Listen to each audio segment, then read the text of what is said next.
और सबसे पहले आपको बताएंगे कि गैर कानूनी तौर पर मुकीम रहने वालों के लिए डेडलाइन खत्म हो गई है। एक्शन शुरू हो चुका है, कानून हरकत में आ गया है। कराची में सदर थाने की हुदूद में पुलिस की कार्रवाई, 4 अफगान बाशिंदे गिरफ्तार कर लिए गए हैं और होल्डिंग कैंप मुंतकिल कर दिया गया है। जबकि सक्खर में पुलिस ने गैर कानूनी रिहाइश पजीर 6 अफगान बाशिंदों को गिरफ्तार कर लिया है। वजारत दाखिला कंट्रोल रूम कायम कर दिया गया है। गैर कानूनी तारिकीन वतन को डिपोर्ट करने के लिए मुल्क भर में 49 पॉइंट्स बन चुके हैं।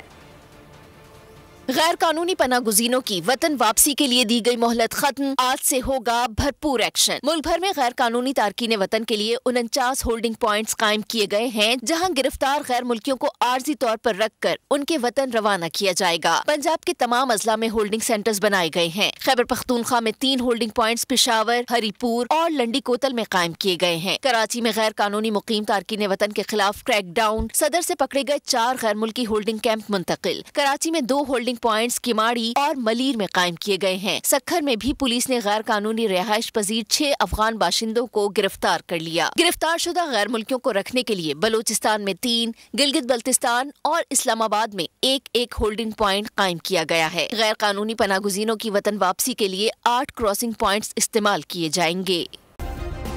सब्सक्राइब करें और बेल दबाएं ताकि कोई खबर रह न जाए।